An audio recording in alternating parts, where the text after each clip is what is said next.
Good morning. Good morning. Welcome to First Unitarian Society of Madison. My name is Leslie Ross. I'm the Director of Children's Religious Exploration here. The vision of First Unitarian Society is growing souls, connecting with one another, and embodying our Unitarian Universalist values in our lives, our community, and our world. If you are visiting today, welcome. We are so very glad that you're here with us. If you would like more information about First Unitarian Society, our activities, or our programs, please stop by the welcome table right across the hall there after today's service, and we would love to talk with you. Please also join us after today's service for a coffee hour, which will also be held in the Commons out there. So today is a special service, a special event in the lives of our teens in our congregation. Today we are privileged to hear from an impressive group of youth who have spent the past 8 months in our Coming of Age program. As many of you know, Coming of Age is the final class in our Children's Religious Exploration program, and it is our rite of passage marking the transition from childhood to adolescence. The Coming of Age program offers experiences that help our youth to better understand who they are, who they hope to be, and what beliefs ground and guide them on their way. Their time has been richly spent with classroom experiences, meaningful discussions, and self-reflection. Each week, they read and discuss a This I Believe essay. This I Believe is an international program that engages people in writing and sharing essays that describe the core values that guide their daily lives. Our teens then set themselves down to writing their own This I Believe essay, which they will bravely share with you today. Their words, as well as their musical contributions to today's service, are sure to inspire hope and awe. And now, let's welcome our Coming of Age teens and facilitators.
In a house which becomes a home, one hands down and another take up the heritage of mind and heart, laughter and tears, musings and deeds.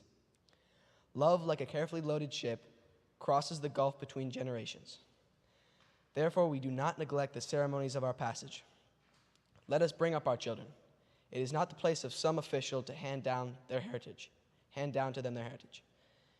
If others import to our children our knowledge and ideals, they will lose all of us that is wordless and full of wonder. Let us build memories in our children, lest they drag out joyless lives, lest they allow treasures to be lost because they have not been given the keys. We live not by things, but by the meanings of things. It is needful to transmit the passwords from generation to generation.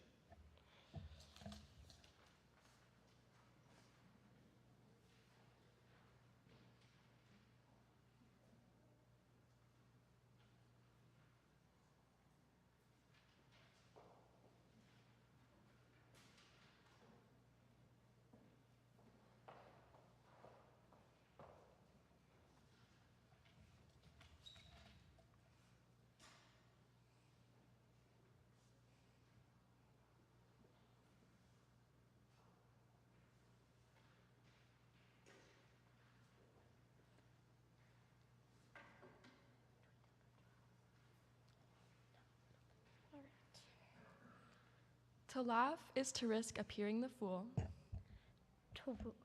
To weep is to risk appearing sentimental. To reach out for another is to risk exposing our true self. To place our ideas, our dreams before the crowd is to risk loss. To love is to risk not being loved in return. To hope is to risk despair. To try is to risk failure. To live is to risk dying. And now please turn to your neighbor And exchange a warm greeting on this lovely Sunday. Hello.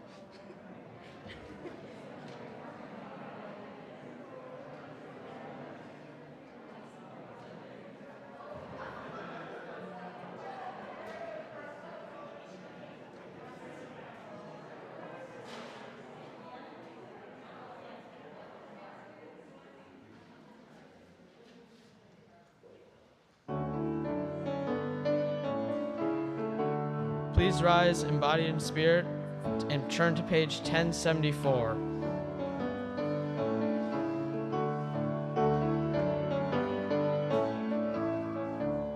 We come from the fire, living in the fire. Go back to the fire, turn the world around.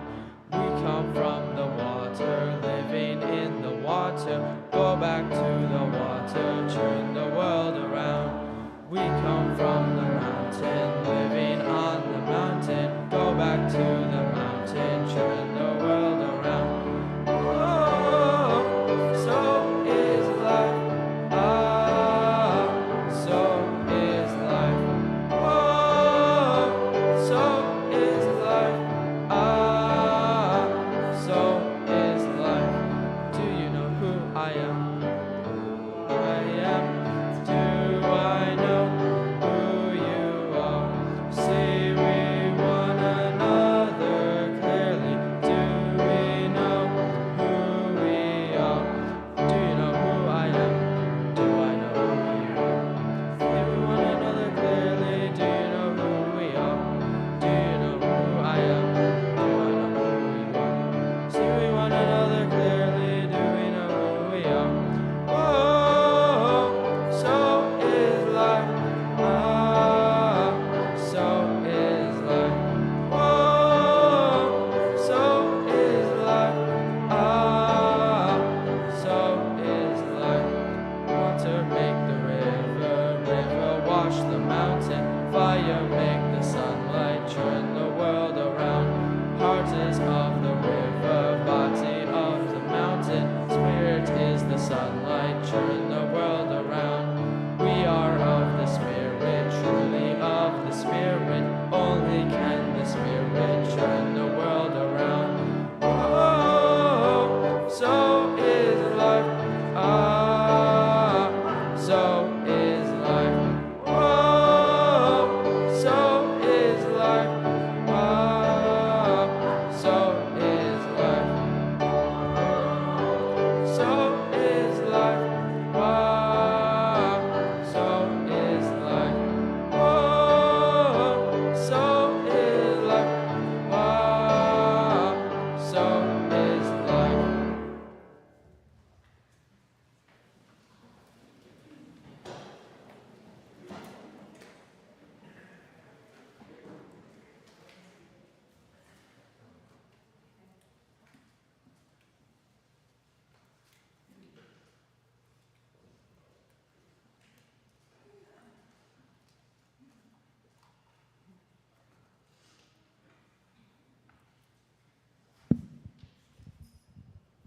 Once upon a time, there were 3 cuddly little wolves with soft fur and fluffy tails who lived with their mother. The first was black, the second was gray, and the third was white. One day, the mother called the 3 little wolves around her and said, "My children, it is time for you to go into the world. Go and build a house for yourselves, but be aware of the big bad pig." "Don't worry, mother, we will watch out for him," said the 3 little wolves, and they set off.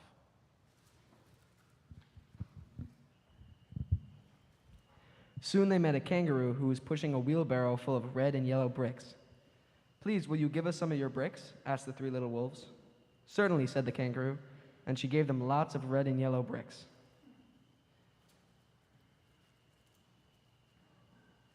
So the three little wolves built themselves a house of bricks.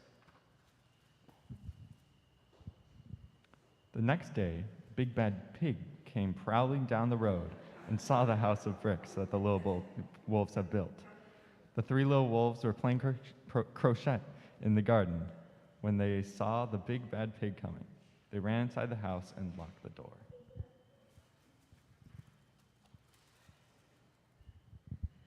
The pig knocked on the door and grunted, little wolves, let me come in." "No, no, no," said the three little wolves. "By the hair on our chinny chin chins, we will not let you in, not for all the tea leaves in our china teapot." "Then I'll huff and I'll puff and I'll blow your house down," said the pig. So he huffed and he puffed and he puffed and he huffed, but the house didn't fall down.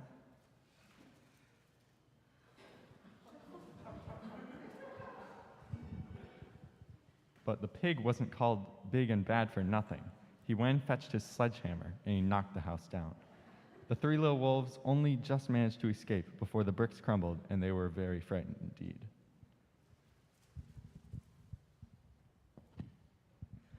"We shall have to build a stronger house," they said.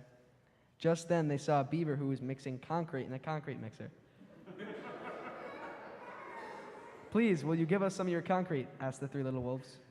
"Certainly," said the beaver, and he gave them buckets and buckets full of messy, slurry concrete. So the three little wolves built themselves a house of concrete.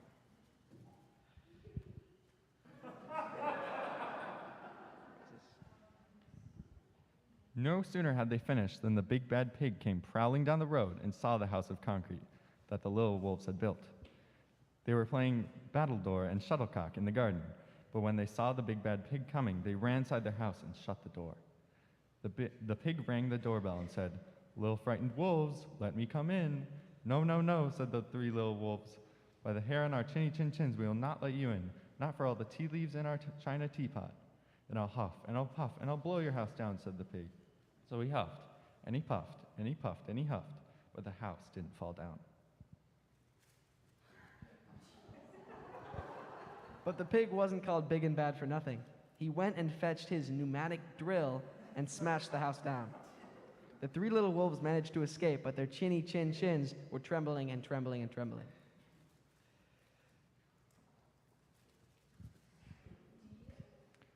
"We shall build an even stronger house," they said, because they were very determined.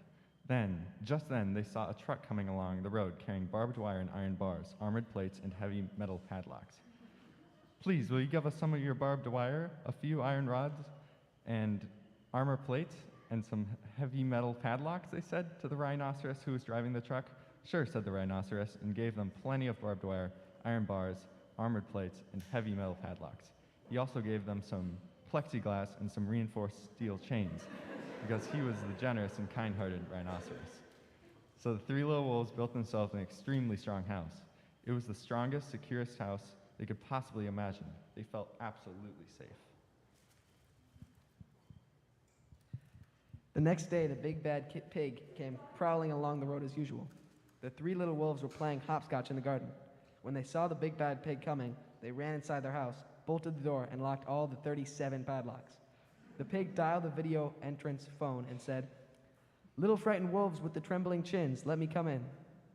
"No, no, no," said the little wolves.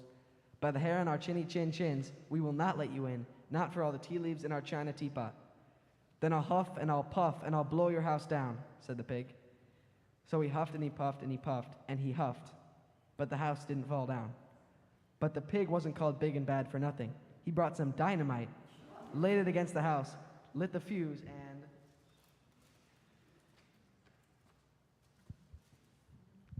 the house blew up. The three little wolves just managed to escape with their fluffy tails scorched. "Something must be wrong with our building materials," they said. "We have to try something different." But what? At that moment, they saw a flamingo coming along, pushing a wheelbarrow full of flowers. "Please, will you give us some flowers?" asked the little wolves. "With pleasure," said the flamingo, and he gave them lots of flowers. So the three little wolves built themselves a house of flowers.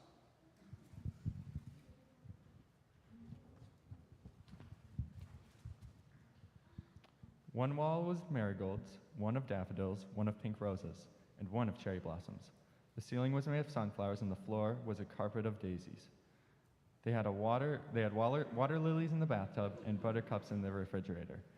It was a rather fragile house, and it swayed in the wind, but it was very beautiful.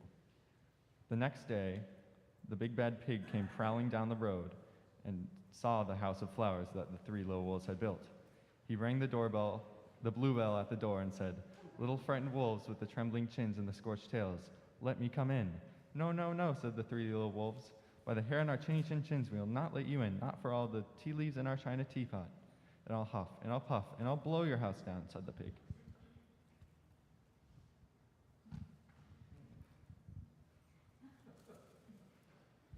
But as he took a deep breath, ready to huff and puff, he smelled the soft scent of the flowers.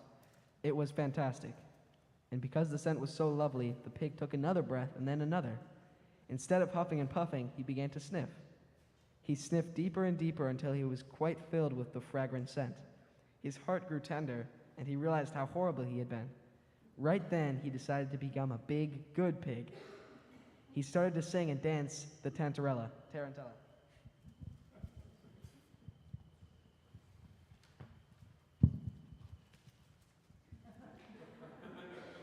At first, the three little wolves were a bit worried.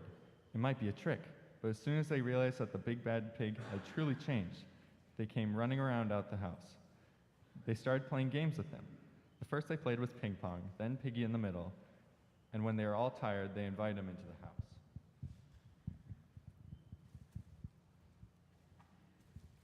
They offered him tea and strawberries and wolfberries and asked him to stay with them as long as he wanted. The pig accepted, and they all lived happily together after. Thank you.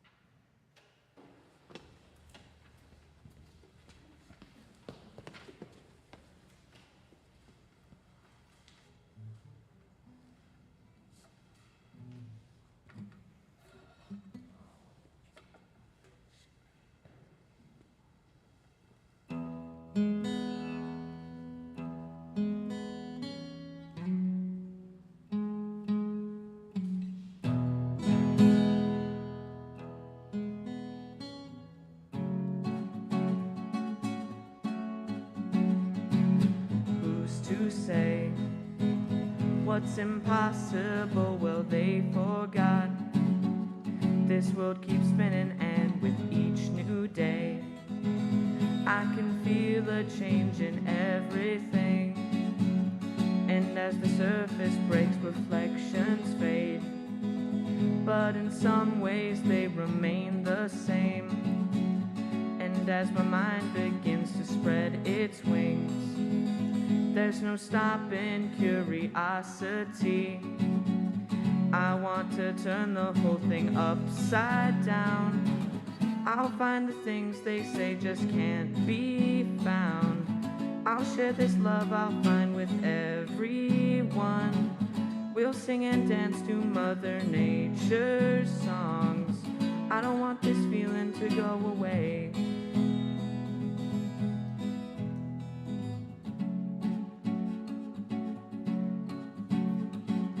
Who's to say I can't do everything? Well, I can try. And as I roll along, I begin to find things aren't always just what they seem. I want to turn the whole thing upside down. I'll find the things they say just can't be found. I'll share this love I find with everyone. We'll sing and dance to Mother Nature's songs. This world keeps spinning, and there's no time to waste. Well, it all keeps spinning, spinning round and round and upside down. Who's to say what's impossible and can't be found? I don't want this feeling to go away.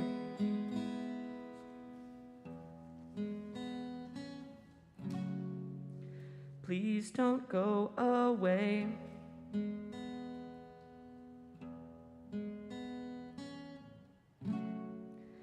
Is this how it's supposed to be?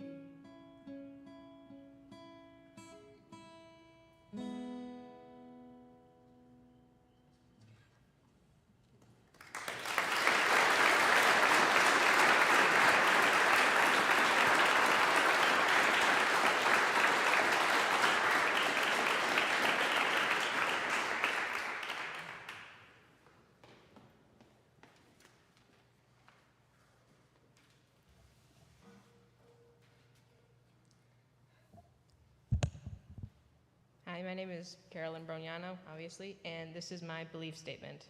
I don't know if I should have said that, but I'm doing it anyway.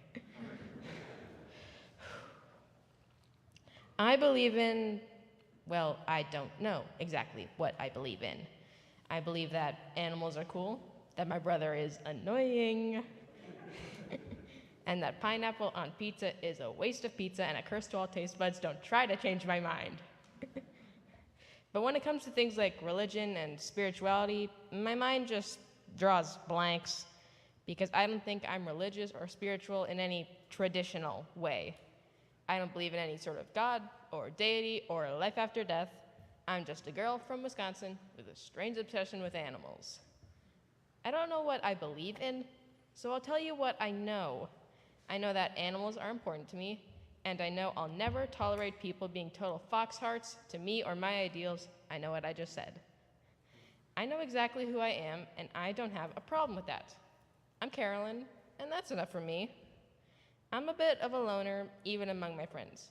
I don't use swear words, never. And I have my own opinions on pretty much everything. I stand out even when I'm with people like me, and even then those people are few and far between. And I think that's one of my favorite things about me. The fact is, personality-wise, I just can't blend in. The most important things to me are animals. Anyone who knows me knows that. I have no idea how I came to love them the way I do so much, but at this point it's practically instinct. They fascinate me, and the only future I truly dream of and am currently working towards is one where I can study and protect them as a zoologist. Like I said, how I came to love them, unknown. Maybe it was because I grew up with a lot of pets, mostly cats, or because the neighbor behind my house had a lot of goats and chickens when I was younger, but I've never thought too deeply about it. Because honestly, I don't think I need an answer as to why I love them so much. It's just who I am, and I'm okay with that. So if I had to believe one thing, which I obviously do, I'm doing this, it would be that I am who I am, and that I'm perfectly fine with that. I don't need reasons behind how I got this way, because that's like trying to ask a lion whether or not it likes its giant mane. It's part of who they are, so they make it work with what else they got. It's all up to themselves to decide, and I decided a long time ago that this is who I am, and if you don't like it, then don't be around me. I'm smart, compassionate, and extremely determined to make a difference in this chaotic world we live in the best way I can. That's who Carolyn is, and I wouldn't change any of that if I could. So I'll tell you what I believe. I believe that the Carolyn defines the Carolyn, and that should be enough for anyone.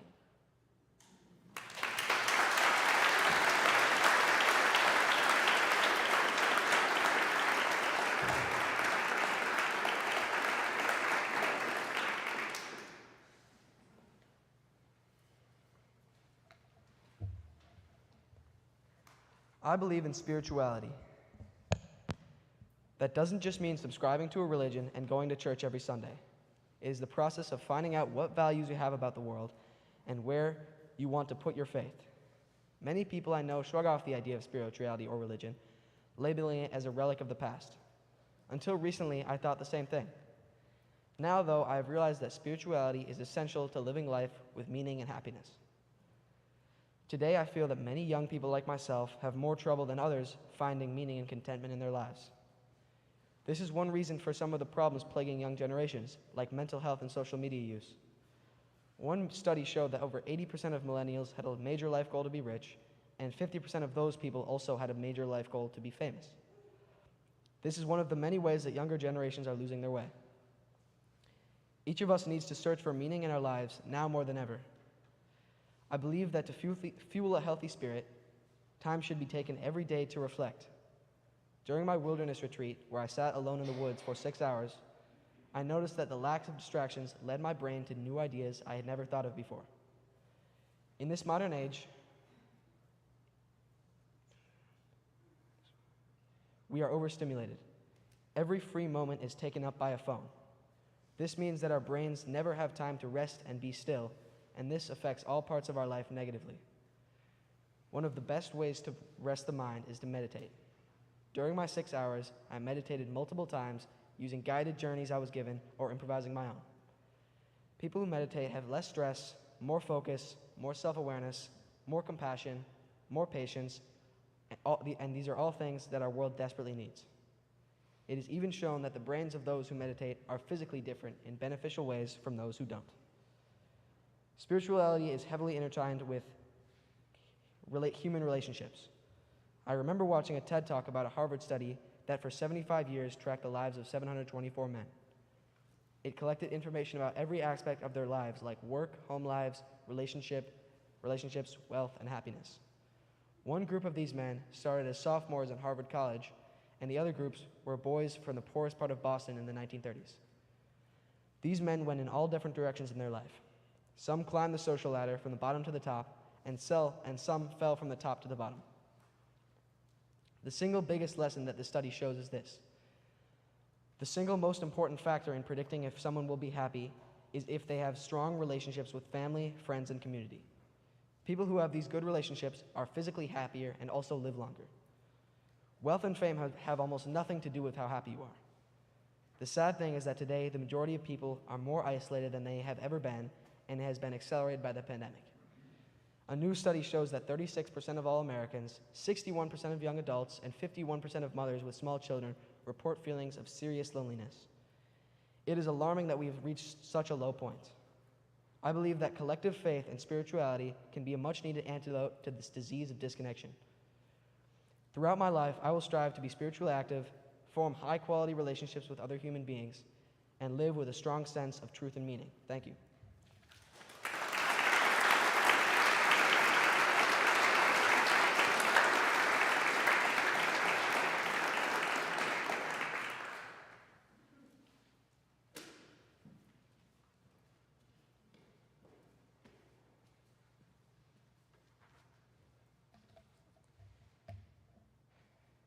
I believe in the ineffable, that which cannot be put into words, the feelings too great to properly express. I believe in these small, quickly passing moments where the air inside my lungs is calm and the noise inside my brain has faded into the background.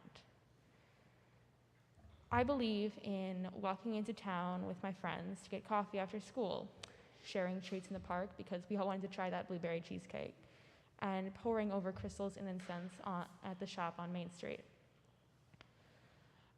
I believe in late afternoon sunlight streaming in through the blinds, music on in the background, just curled up in my chair reading or drawing, just being. I believe in making time to just be, making time to tuck your worries away for even just a moment. Let the air settle in your chest, breathing in existence and out frantic desperation.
I believe being a UU means being open to different cultures and beliefs, races and practices, and being open to each other and ourselves.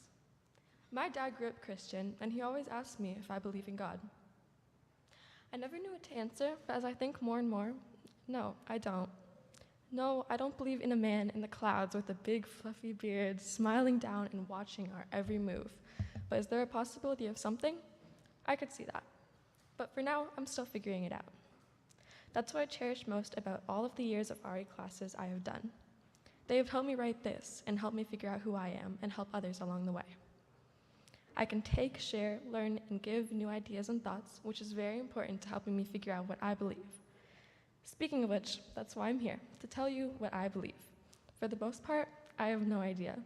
I'm just a girl trying to figure out a lot of things, with my faith on top of that. Faith. What is my faith? I do have faith in myself, faith in others, and faith in humanity. That's a hard one sometimes. I am a Unitarian Universalist, and yeah, I have faith. Sometimes I give into society. Half of my friends and community tell me to be atheist or to rebel against society's norms and test our beliefs. And the other bunch tells me to go to church every Sunday and worship Jesus and pray to God. And to be quite honest, I don't want to do either.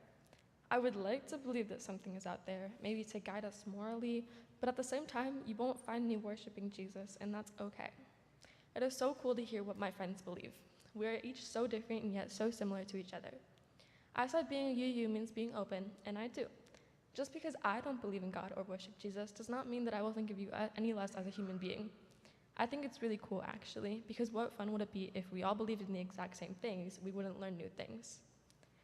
At the retreat we did about a month ago, I learned so much.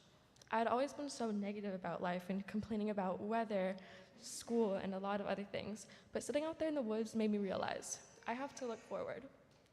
Now, that's kind of vague, but what I mean is, yeah, there are a lot of things that will bring you down and that definitely deserve to be complained about, like ticks invading your camping spot. But there is so much more to look forward to, like eating that delicious sandwich at lunch or warmer weather, all the way up to graduating high school and having a baby. There is a brighter future. Maybe it's tomorrow or in 20 years. I had a hard time wrapping up this speech because out of everything I said, how could I possibly put it into one final statement? The answer is, I can't. Being a UU is so much more to me than one statement. Being a UU is different for each and every one of us. So I believe that being a UU is what you yourself make it.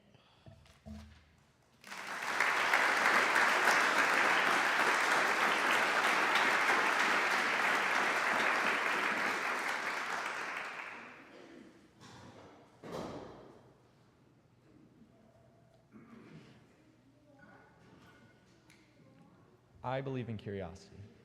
Often when people think of the word curiosity, they think of a child or infant exploring the world and seeing everything for the first time. There's a reason that we all see the word curiosity in that way.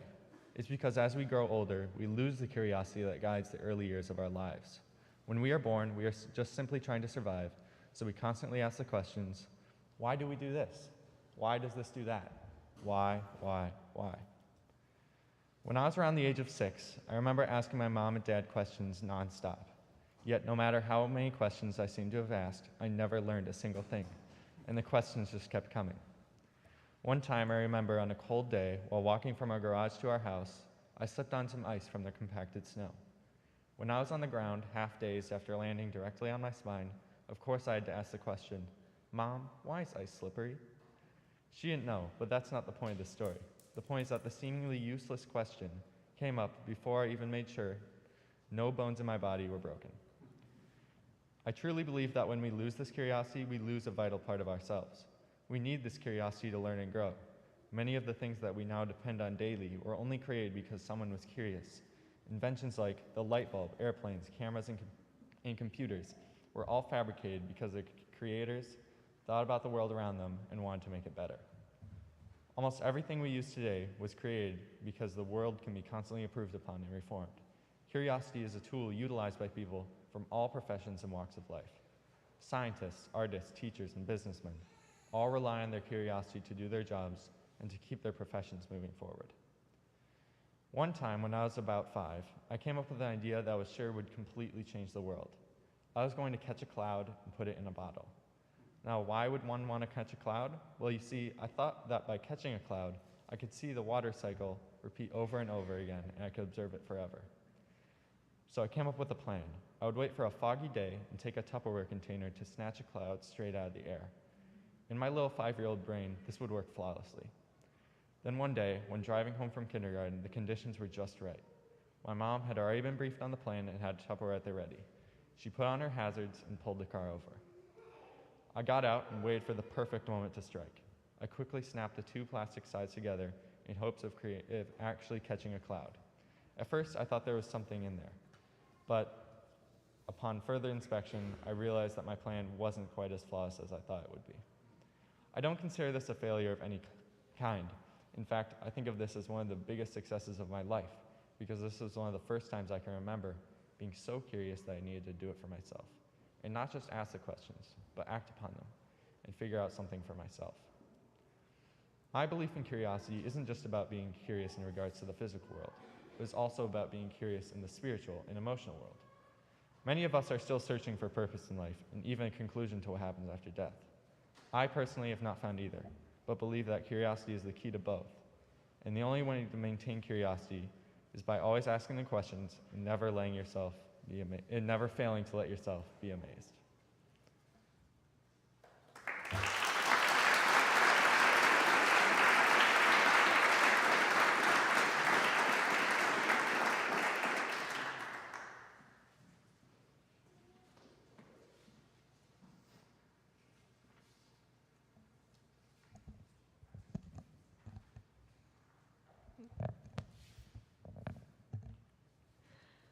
I believe in Valentine Smith.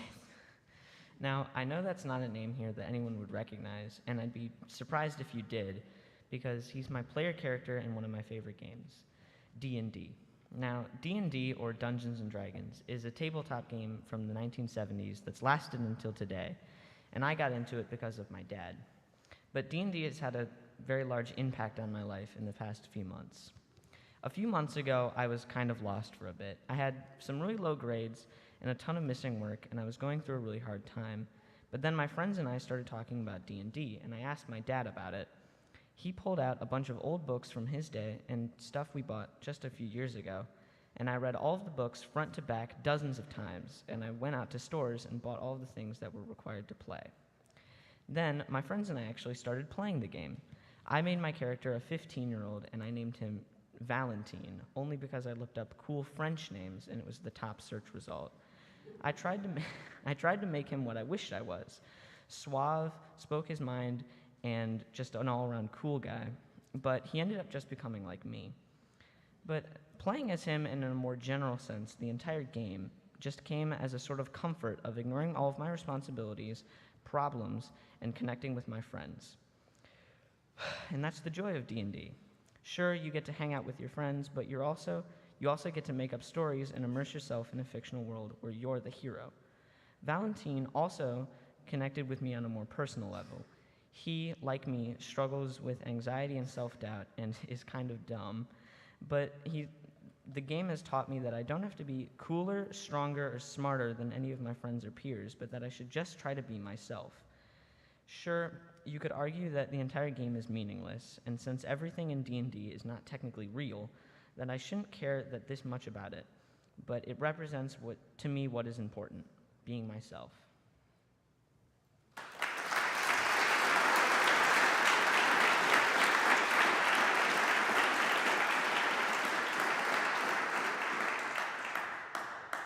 I now invite you to the giving and receiving of today's offering, which will support our Coming of Age program, and you will see on the screen that you can donate directly from our website, fusmadison.org.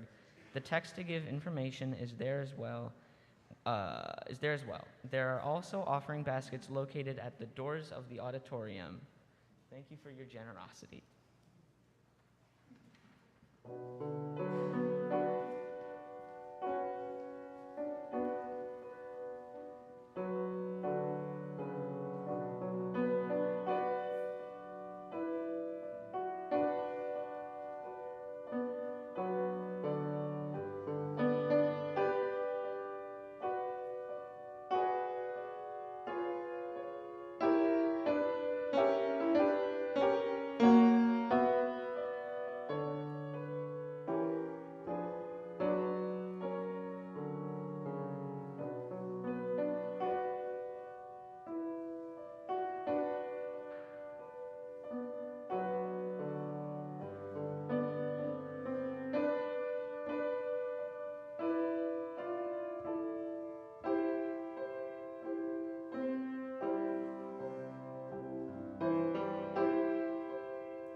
I'm Dan, and I believe in finding your own path in life and figuring out what you want to be with only your own mind to make the decisions you want.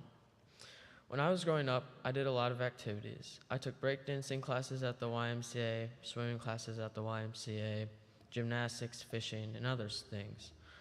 Most of those activities I did not pursue much further in life, since I didn't have much interest in them. However, there were 3 things that stuck with me: music, karate, and art. I pursued karate first, way back in the summer of 2014, with a summer camp, and started full-time at the start of 2nd grade. By the time 6th grade had ended, I was a black belt, and I soon started doing tournament karate. I can say with full confidence that I will keep doing karate and hopefully other martial arts in the future, considering that I just got my 2nd degree black belt recently. Music, on the other hand, is not something that I will pursue. I tried my hand at choir in 3rd grade and ended it at the end of 8th grade, since I had little to no interest in it by then. I had also tried my hand in band class at the start of middle school, but also did not seem to want to do it once I got into high school. Now, art, I've had a love-hate relationship with it ever since I was 5 years old. I can vividly remember drawing a comic called Super Guy in kindergarten and showing it to my teacher, who encouraged me to keep drawing. In 1st grade, I made movable ninjas from Ninjago with pins and had started a 2nd comic called Ninja Dude. My drawing career had more or less just started.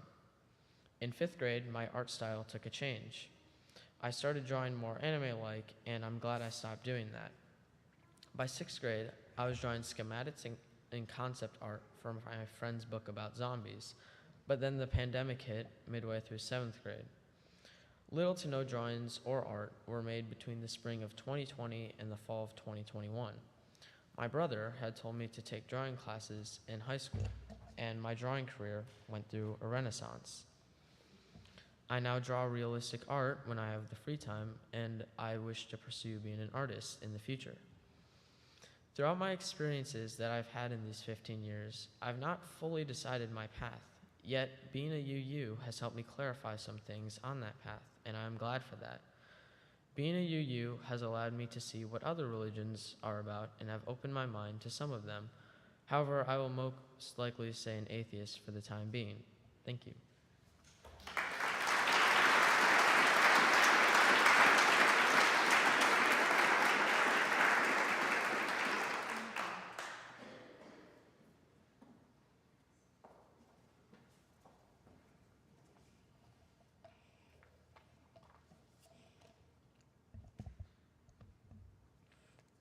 Hello, I'm Phoebe, and when I was 11, I was diagnosed with a grade 3 anaplastic astrocytoma brain tumor. If you don't know, brain tumors are graded from 1 to 4. I did not know this, so I said, at least it's not a 10. But to sum it up, I had brain cancer. It was pretty hard, but I never stopped going. In the end, I had taken 207 pills and 33 radiation treatments. I also had 2 major brain surgeries. I lost my hair and shaved my head. Currently, in the state of today, I cannot feel about 30% of all of my right side. As an 11-year-old, this was a lot to take in. Although as a 15-year-old standing here today, healthy, it was a major turning point and helped me realize the importance of life. Like I said, I am 15 and I am alive. So, what do I believe in? You may be thinking that. Well, I believe in hope and that everything will be all right. Having cancer changed my life and made me feel so loved. It taught me to never take life for granted. Life is short and goes by fast. You need to savor it and never lose sight of what you love. Amidst being in the hospital, we did lots of things. My parents brought in my Alexa Dot, and while watching lots of Disney Channel, Nickelodeon, and Disney XD for hours, we also listened to a lot of music. Music really helped to calm us, and there was one specific song that stuck, and that was For Forever from the Dear Evan Hansen soundtrack. I remember just singing this song so much, and to this day, I look back and think music really helped me so much and still does. So there's another thing I believe in, the healing powers of music. Music has given me so much strength through my past and present hard times. I sing in multiple choirs and used to play instruments including trumpet and piano. My mother is also a choir teacher. Why are those things important? Because I've always had music in my life. It's always been a part of me, and if I'd ever have to live without it, I wouldn't be able to. I'm just a lonely teenager who doesn't even know how to drive yet. I had cancer, and it made me stop for a hot second and think. I had to grow up and think about my mental health. I'm not gonna lie, it's not that great. I have pretty bad anxiety, and I don't have great body image, but those are just the obstacles life has given me. I do not know what life has in store for me, but I know that in the end, it will be all right, and every obstacle will be for a reason. And the last thing I believe in is the beauty of nature. When we went to this past retreat, it was very calming hearing the birds sing and the wind rustling the leaves.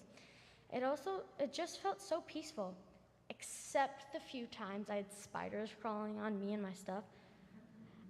I actually wrote this portion of my "This I Believe" statement out in the woods, and I didn't really know whether or not I would write something, but here we are. Right now, reading these words, I know that in the future, I'm going to miss the past because those times I had no cares, but I need to learn from it, move on, and grow up. So goodbye to my past and hello to my future.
Here we are once again at our beloved coming of age ceremony. And once again, we find ourselves filled with gratitude and hope for the insights and the wisdom of these young people. Coming of age is the culmination of classroom learning here at First Unitarian Society, and it is our time to remember that in Unitarian Universalism, we believe that learning and growing is a lifelong endeavor, that the free and responsible search for truth and meaning is with us throughout all our days. Over the course of this past year, our youth have begun in earnest to study themselves, to get to know themselves, examining their beliefs and values, ideals, and aspirations. With their belief statements, our youth have given us just a glimpse of where the process has led them thus far. And we would pause for a moment here to thank those who walked with them on this journey.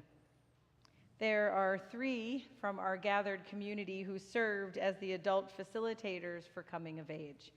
They have given our youth direction, insight, wisdom, and guidance throughout the past year. They've brought patience, good humor, dedication, commitment, and so much love and compassion. Rudy Moore, Olivia Moat, and Jay Ranney.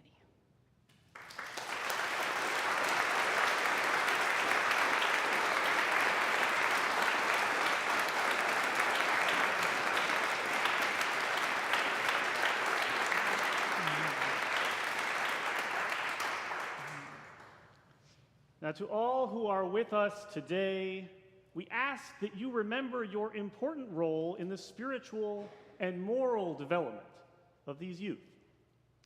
Where they journey from here is not entirely up to them. It is also up to us. We must remember that deepening their experience of Unitarian Universalism is not the responsibility of their parents and advisors alone. Helping them to blossom as living and conscientious human beings is a responsibility we all share. And now that they have completed their coming of age year, that responsibility becomes more relevant and more immediate. For these young people, you can serve as both example and inspiration of how people live out in everyday life their spiritual values. Through you, they can observe Unitarian Universalist faith in action. There can be no greater or more effective teaching than your good example. So I'm going to ask you some questions now. Will you continue to encourage the spiritual growth of these youth? Will you value their insights and emerging convictions and recognize the gifts and talents they bring to our community and the enthusiasm and hope that they bring to our world? And if so, please say, we will. We will. And now to all of you. We recognize today the work you have done during this past year. We are grateful for your gifts and the talents that you have brought to us in your time here.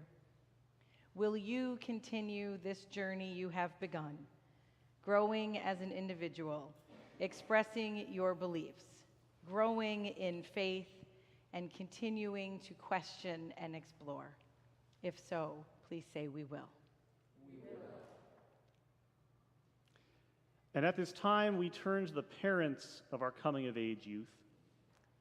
You, beyond everyone else, have been witness to the unfolding and maturing of your child from birth until today. In the beginning of the coming of age year, we asked you to give permission to your child to come of age. We ask you now, will you continue to open your hearts in order to receive your child into your family for all they have become in the past year? Do you promise now to continue your journey together with respect, patience, guidance, and love? And if so, please say we will. We will. All right. At the dedication of a child, we give to each a rosebud, fragrant symbol of beauty, promise, and love. The rose we give then has no thorns, symbolizing the better world we would like to give to our children. We hope that these child whom we dedicate will learn to recognize the beauty and the goodness which does exist, that they will grow in wisdom and compassion, adding their own beauty to the world. Our hope then is that as each rosebud unfolds, so may the life of each child unfold. Today, we give each of these young people a rose in full bloom, symbolizing the beauty and the gifts they already give to our world and the natural beauty found in each of them. Yet this time, the thorns are still intact. When you were a child, we could do our best to shield you from the harshness and the cruelty of this world. But now you are no longer a child, and we can no longer protect you from all that you encounter, both the beauty and the cruelty. But no matter where you may go, how far you may travel, you will always be with us in spirit. We will always be sending blessings your way. We will always be holding you in love and gratitude. So accept these roses, knowing that there are harsh realities in this world, but there is much beauty as well. May you choose to see the beauty whenever possible.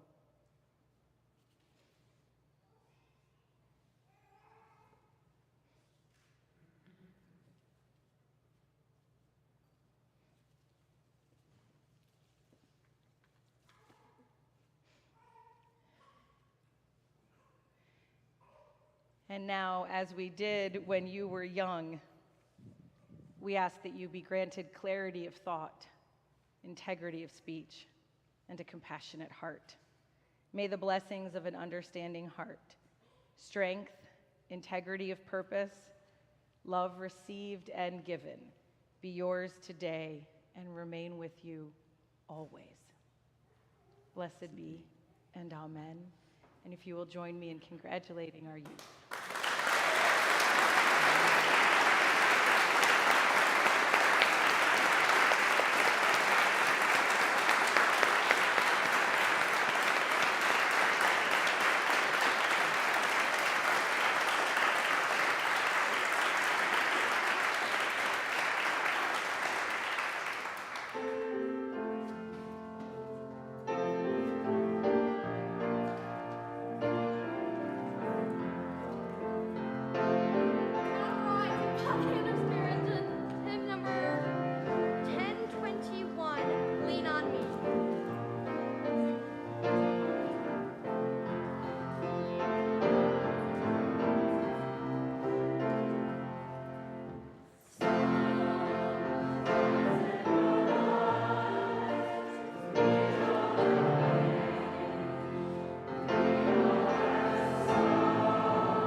There's a trick to the graceful exit.